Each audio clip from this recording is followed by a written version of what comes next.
It's Friday the 13th and today is Apple iPhone 12 day. Whether you got the mini or if you're like me, you got the 12 Pro Max. I got it this morning at the Apple store here locally.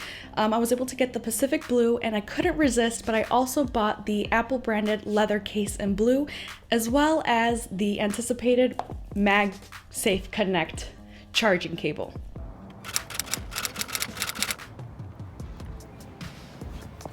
Okay.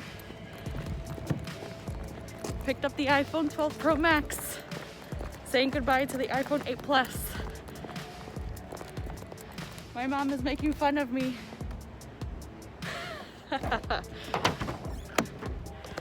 Now this video is probably going to be long, so if Editor Michelle remembers, I'll be putting some time codes down below in the description so you guys can skip around, because this one's going to be kind of a long one. I'm coming from the iPhone 8 Plus, so I really want to do some comparisons to see how noticeably different it is coming from such an older phone to the new one.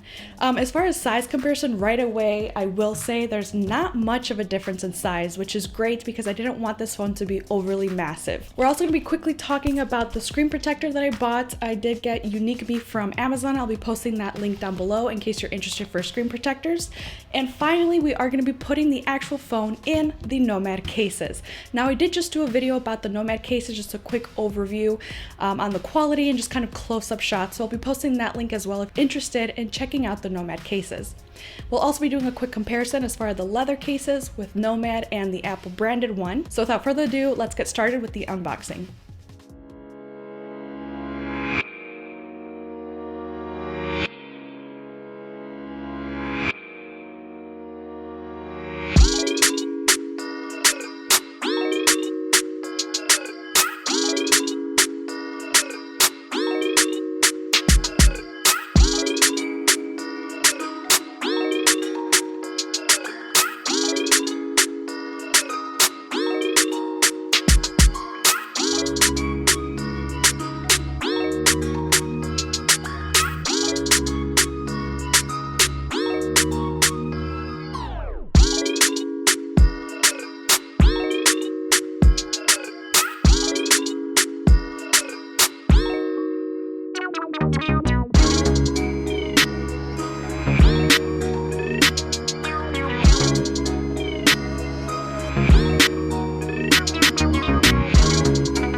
Hey guys, sorry to interject right now. I did want to give a little brief explanation before I show you guys the actual video footage that's straight out of the camera.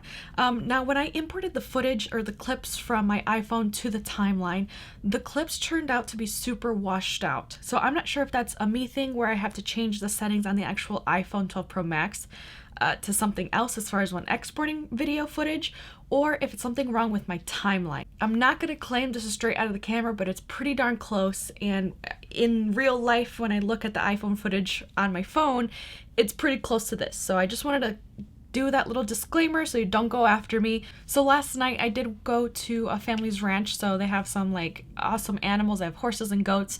So here's a little like vlog clips from that trip. Again, I did have to color correct just a little bit. Hi.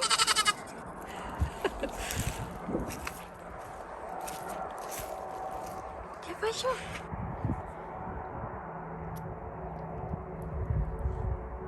Hi.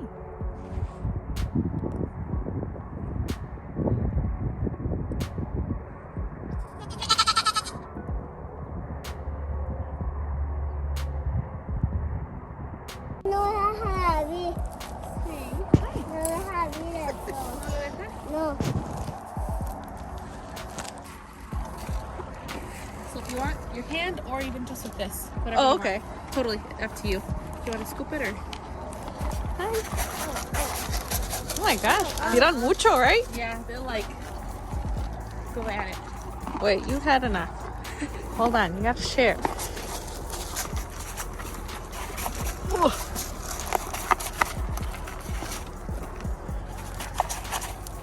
These are like the hoggers, the 3 hoggers, but the 4 another 2 Oh, are like, pobres. así mira, ábrele, así. Whose is this one? That one is his. His. Wow. ¿Te está dando tu caballo? Se acabó. Ya se acabó. Vamos a darle a los otros que están acá porque están muy comiendo. Hi. Hey. He's carrying them all. Wow.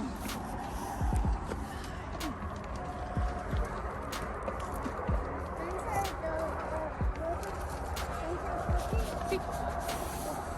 Thank you.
Alright, so first things first I wanted to go over was the screen protector. I mentioned earlier in this video, it's one by a company called Unique Me. Bought it off of Amazon. I simply just put in a 12 Pro Max screen protector. That one seemed like it was supposed to be easy, and thankfully it was. I didn't record the process of actually installing it, but the instructions are super easy. It comes with a little guiding bumper, which helps a whole bunch. So highly recommend this one. I'll have that in the link down below. Now, before we get too deep into it, I will say that I apologize, but I did not do a comparison with the iPhone 8 Plus. I didn't have time yesterday at the ranch to shoot with both phones, as we got there kind of late and the sun here sets at like 5 p.m. now. So it started getting dark really fast, and at that point my priority was shooting as much as I can with the 12 Pro Max itself. That way I can get more footage out of that. So if you were interested in an actual comparison video, please comment down below soon, because in the next few days, earlier next week, I will be trading in that phone back to AT&T. So if that is something interested that you're wanting to see or compare, again, please comment down below. Now let's get into it. Now, first things first, let's talk about the Nomad cases. I like the way they look with all three cases that I have here with me. However, I will say that I'm glad that I went and bought the actual leather, Apple leather case, as well as the MagSafe charger at Apple when I picked up the phone. That is kind of an ecosystem with the whole magnet thing that I kind of wanted to dabble into. I do have the leather case on order that should arrive next month at some point, and as time passes, I know accessories are going to be really concentrated on that. So I wanted to make sure that I had a case compatible, because I wasn't sure if Nomad's was going to work, and I'm glad that I did, because we realized that it's not. I believe the material on the inside is just a little too thick for the magnetization of the actual phone to like go through the case of from Nomad. So I think, and I'm hoping, that Nomad in the near future is going to come out and redesign their cases for the 12 Pro Max to be MagSafe compatible, as it is going to be kind of a huge letdown for those that want to dabble into it, want to get that Apple leather wallet, or even third parties in the future. They won't be able to use it with their Nomad cases at the moment. So what I'm hoping is in the future, I'm going to keep an eye out with Nomad, see what they say. Of course, they haven't mentioned or said anything in regards to that, but that is just kind of a note for me that I hope that they do it in the future and implicate, and maybe just kind of the same thing as this case has on the inside. You can see there's a little ring, so I'm hoping that they can kind of transfer that design into their Nomad cases, because again, the leather on the Nomad cases is super soft, and Nomad is just an awesome company. But going on with Nomad, I did want to mention about their power pack. This is my go-to charger on the go. However, now it's not charging the 12 Pro Max. And I don't mean like now, I guess it's just not powerful enough for the 12 Pro Max, which is a huge bummer, because I do use this as my go-to. I have this always in my sling or my backpack wherever I go to, as a peace of mind that if I do run out of battery, I can charge it. Oftentimes I do forget to charge, so it's not that the iPhone doesn't have a great charge. It's not that. It's more me, where I'll consume all night on YouTube. That's where I go on Twitter, and then I won't connect it during the night, and in the morning I gotta go do something, whether it be on a shoot, go to work, whatever it may be, and I won't be able to rely on the Nomad power bank. So I'm hoping, Nomad, if you're listening, that you make a powerfuler version of this with tile, because that would be amazing. Same as with the size. If it could be like this size, that would be great. But even if it's a little bit bigger, I will justify it just to know that I have something in my back pocket to charge my phone whenever I need to. Now, overall thoughts of the phone itself. I have to say the overall size compared to the 8 Plus is pretty much the same. It's maybe just a smidge taller than the 8 Plus, so in the hands it didn't feel like an extra large massive brick. It just felt the same. A little more square, so that's a little bit of a change or an adjustment. But as far as the actual screen, I will say that was kind of a change in me. So I do notice that I have to travel more. My hand isn't just here in this general area. I am having to now travel all the way to the top corners to bring down notifications, whatever that may be, to click on things on Instagram or Twitter. So that may be a good and bad thing. Again, I know I have small hands, they're proportionate to my size, so it is a little bit of it is bigger. I will admit that it's like having to go all the way up here, going up here, or do it like this. But I love having this big, huge screen for media consumption. I do watch a lot of YouTube videos on here majority of the time. If it's not the iPad, because it's a little bit too big for my sling, it's on here. So like 88% of the time I'm watching YouTube videos on here. Twitter, Facebook, Instagram, everything is consumed on my phone. So having that bigger screen, no more bezels, has been amazing. So that's been just my thoughts as of right now. It's been just a weekend that I've had with it now at this point. So I'm super excited to just spend more time with it. New phone is always exciting. But if you guys have any questions about this phone, or if you are interested in a comparison with the 8 Plus, please comment down below. Like this video if you liked it. Subscribe if you haven't already. That helps the channel a whole bunch. And I'll see you guys on the next one. Happy iPhone 12 day.